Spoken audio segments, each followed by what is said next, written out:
de volta com o Educador Entrevista, hoje aqui na minha companhia, Renato Ferreira. Obrigado pela participação, bom dia. Eu agradeço muito por estar presente no programa. Bom dia. Bom, Renato, vamos falar um pouquinho dessa questão, né, da terapia psicocorporal, né? Mas antes, falar um pouquinho da sua formação, né? Como é que você chegou nessa questão? Tá. A minha formação acadêmica é em fisioterapia. Eu me formei em fisioterapia pela Unesp. E durante o meu processo, né, na formação, eu comecei a perceber que muitas dores, né, que os pacientes traziam, vivenciavam, estava muito além do que a própria dor, né? Alguma coisa estava acontecendo dentro, né, no mundo interno do paciente. Algumas pessoas se emocionavam e eu fiquei com aquela, né, incógnita, né? O que será que acontece, né, além do que a gente conhece, do tradicional, né? E aí eu me encontrei, né, nas minhas buscas, eu me encontrei com a morfoanálise, que é uma formação de terapia psicocorporal. A morfoanálise, ela nasceu na França, né? Quem criou foi um terapeuta, Serge Perrot.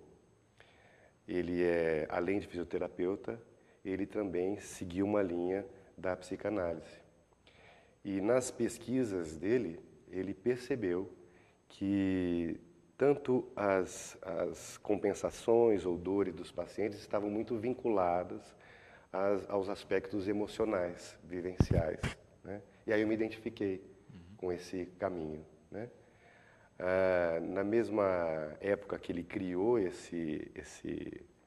essa técnica, vamos dizer assim, nascia na França um método de cadeias musculares, né? Que seria o seguinte: nosso corpo ele é formado por uma teia de músculos que se organizam para funcionar, né?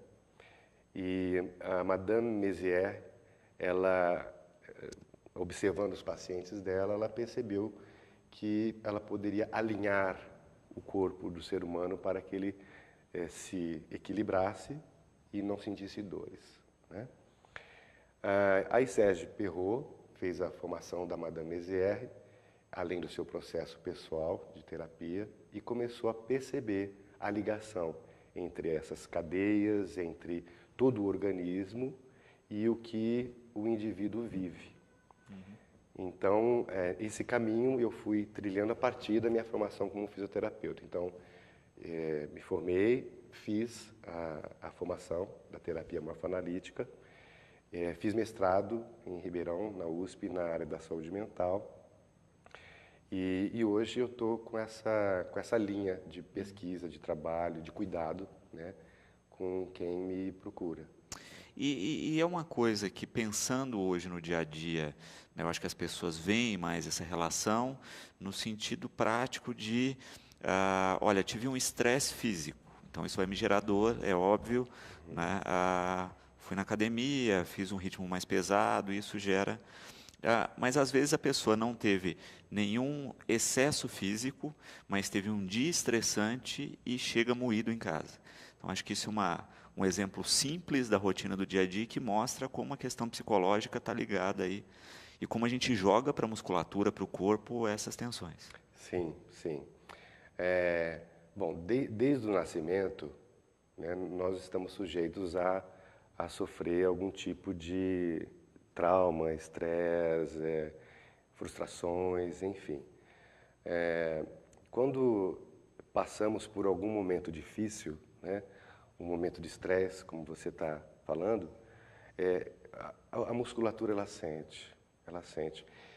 Ela sente e grita. Ela grita por um pedido de socorro, né? E muitas vezes acontece da tensão acontecer ou de um desarranjo visceral acontecer sem a percepção consciente do que está acontecendo. Isso tudo acontece por uma outra via que muitas vezes nós não temos acesso, que é a via do inconsciente, né? Então, o estresse do trabalho, o estresse das relações principalmente, né? Elas vão se ajustando e o corpo vai se organizando para que tenhamos uma vida menos sofrida, mas a dor acontece como uma compensação. Então é isso, o estresse pode causar, quando já viu, já está com a dor, já está no desarranjo, né? E muitas vezes, o diagnóstico médico não se alcança. Pode acontecer isso também, né? Discuto muito com alguns parceiros médicos em relação a isso, né? Que tem todo um material pulsional que nós não temos acesso e muitas vezes o médico também não. E com a terapia, num espaço bem protegido, essas causas aparecem, né? Elas podem vir à tona. E aí o cuidado que é pedido é realizado a partir do corpo. E isso é importante até porque se a gente tem uma relação que é psicológica que está gerando isso, você trata o corpo, mas a relação não, então ela volta a implicar o problema, né? Isso. Ocorre a recidiva, né? Então, a pessoa procura um cuidado, um medicamento, que, né, e acontece de aliviar, e muitas vezes nem voltar, né, pode acontecer, mas acontece a recidiva. Por quê? A pessoa repete inconscientemente os seus mecanismos e o corpo ele repete junto, né? E quebrar essa repetição que é a grande chave da busca do equilíbrio. E a Natália, Renato, perguntando o seguinte, ela disse que ela teve um sério problema, né, de postura e por muito tempo sofreu com dores, fez vários tratamentos e só depois de resolver uma relação amorosa, olha que interessante, é que o problema terminou. Ela investiu em tratamentos, aí depois que resolveu a questão. Tem muito dessa relação direta, né? Tem sim. Nós nos organizamos fisicamente, nós começamos a nossa organização psicofísica desde a infância, desde o nascimento, né? E a nossa postura também. Quando a gente se relaciona, muitas questões estão em jogo, né? Afetivas, de aceitação, de amor, de desafetos, de frustrações, de raiva. O corpo e o ser, ele é um conjunto relacional, né? Quando ela resolve as questões, né, com o namorado, o corpo de alguma forma se organizou e a dor amenizou, né? Claro que cada situação, uma situação em particular, né? E que ela teve a sorte de resolver e a postura dela, né, a dor amenizar. Isso pode acontecer nas relações tanto de namoro, casamento, familiar, né? Onde a relação é profunda também. Mas isso acontece. Mas não quer dizer também que o corpo não carrega ainda algumas situações dentro, né? Algumas questões, né? Porque o poder do outro mexer com a sua postura, algo dentro também ainda não está organizado, né? Então, toda e qualquer tipo de contato profundo, uma relação amorosa, uma relação profunda, ela mexe com a organização postural, né? Isso é uma realidade. O André coloca uma questão aí, né? Você teve esse problema psicológico que gerou um problema postural por muito tempo. Resolvido o problema psicológico, a postura pode ficar prejudicada ainda e ter que fazer um trabalho à parte? Bom, é uma pergunta bem complexa, porque é uma história muito longa e eu vou tentar enxugar, né?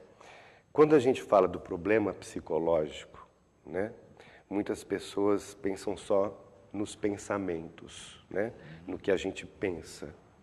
E o psicológico hoje é chamado, né, por Winnicott, que estudou muito a psique, nós somos um conjunto de pensamentos, de sentimentos e sensações, né?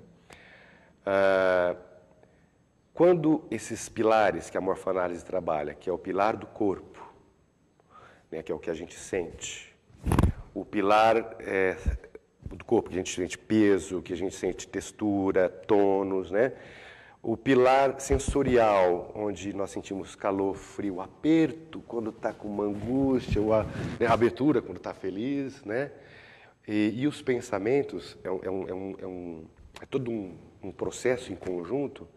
Ele está perguntando, resolvendo isso, né? Resolve a dor? Tá. Para se resolver, é um caminho de reparo, eu digo assim, né? O reparo, ele pode acontecer a partir do momento que você pode entrar em contato com as causas, que podem ser muitas, e as dores podem se resolver sim, né? É uma realidade que acontece. Mas na pergunta dele, eu tomo muito cuidado para responder, porque não é um efeito mágico, né? É um efeito processual, onde o indivíduo ele vai se permitir mergulhar dentro do seu corpo, eu vou dizer alma, vou chutar essa palavra alma, psique, né? Para entrar em contato com o que causou aquela ruptura que o corpo travou. Resolvendo todo esse desequilíbrio, resolve o desequilíbrio postural. Né? No caso, ele falou da postura. Né? E, claro que não tem só a postura, existem as vísceras que podem também ser atacadas, entre outras situações. Mas se você repara na relação terapêutica, por exemplo, a dor que pode emergir, a emoção que pode surgir, a reparação na relação terapeuta-paciente pode acontecer sim, muitas vezes acontece em clínica, na maioria, né, da pessoa se centrar e conseguir organizar o seu corpo e não sentir as dores. Isso é uma realidade.